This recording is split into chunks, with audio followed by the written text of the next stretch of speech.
Di video kali ini kelompok kami akan menjelaskan sedikit tentang RPP atau Rencana Pelaksanaan Pembelajaran. Oke, langsung saja ke materi. Yang pertama adalah pengertian Rencana Pelaksanaan Pembelajaran Atletik. Ya, kali ini kita akan membahas tentang RPP Atletik. Berdasarkan Peraturan Menteri Pendidikan dan Kebudayaan Nomor 81A Tahun 2013, Lampiran 4 tentang implementasi kurikulum pedoman umum pembelajaran. Tahapan pertama dalam pembelajaran menurut standar proses adalah perencanaan pembelajaran yang diwujudkan dengan kegiatan penyusunan rencana pelaksanaan pembelajaran atau RPP. Rencana pelaksanaan pembelajaran atletik adalah rencana kegiatan sistematis tentang pembelajaran atletik yang disusun oleh guru pendidikan jasmani untuk satu kali pertemuan atau lebih. Oke, selanjutnya akan dijelaskan oleh rekan saya selanjutnya. Baiklah, saya Maza Andriani. Saya akan melanjutkan penjelasan dari Julie Ramsey. B.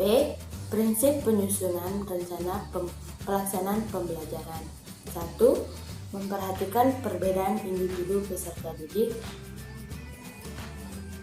Rencana pelaksanaan pembelajaran disusun dengan memperhatikan perbedaan individu peserta didik berdasarkan tingkat kemampuan awal, jenis kelamin, tingkat intelektual, minat, motivasi, bakat, potensi kemampuan sosial, emosi, gaya belajar, kebutuhan khusus, kecepatan belajar, latar belakang budaya, norma, nilai, dan lingkungan peserta didik.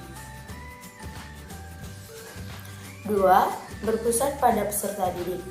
Guru yang menerapkan pembelajaran yang berpusat pada peserta didik memperlakukan peserta didik sebagai subjek didik atau pembelajar.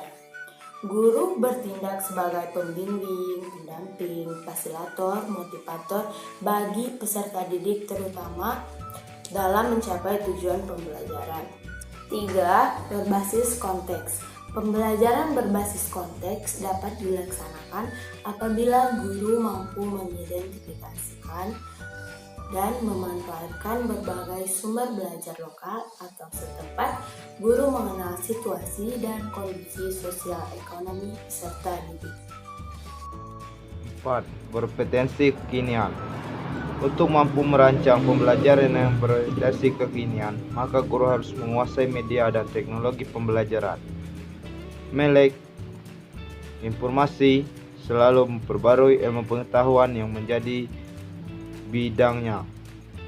5. Mengembangkan kemandirian belajar. Peserta didik diarahkan untuk mampu mengemukakan pendapat atau inisiatif dengan penuh percaya diri. Di samping itu, guru juga selalu mendorong keberanian peserta didik. 6. Memberi umpan balik. RPP memberi umpan balik memuat rancangan program pemberian umpan balik positif, penguatan, pengayaan, dan remedi. 7. Memiliki keterkaitan dan keterpaduan. RPP disusun dengan memperhatikan keterkaitan dan keterpaduan antara KI dan KD. KI adalah tingkat kemampuan untuk mencapai standar kompetensi lulusan yang harus dimiliki peserta didik.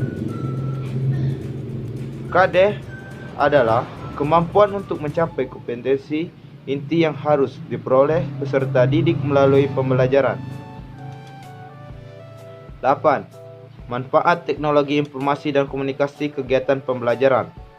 Dalam RPP disusun dengan mempertimbangkan penerapan teknologi informasi dan komunikasi secara terintegrasi, sistematis, dan efektif sesuai dengan situasi dan kondisi.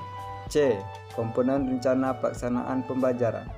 Yang pertama, identitas sekolah yaitu nama satuan pendidikan. Yang kedua, identitas mata pelajaran atau tema atau subtema. Yang ketiga, kelas atau semester. Yang keempat, materi pokok. Yang kelima, alokasi waktu ditentukan sesuai dengan keperluan untuk pencapaian KD dan beban belajar. Yang keenam, Tujuan pembelajaran yang dirumuskan berdasarkan KD. Yang ketujuh, kompetisi dasar dan indikator pencapaian kompetensi. Ini saya akan melanjutkan hasil presentasi kami. Ada yang ke-8, materi pembelajaran, memuat fakta, konsep, prinsip dan prosedur yang relevan. Yang ke-9, metode pembelajaran digunakan oleh pendidik untuk mewujudkan suasana belajar dan proses pembelajaran agar peserta didik mencapai KD yang disesuaikan dengan karakteristik peserta didik dan KD yang akan dicapai. Yang ke-10, media pembelajaran berupa alat bantu proses pembelajaran untuk menyampaikan materi pelajaran. Yang ke-11, sumber belajar dapat berupa buku, media, cetak, dan elektronik alam sekitar. Yang ke-12, langkah-langkah pembelajaran dilakukan melalui tahapan pendahuluan, inti, dan penutup.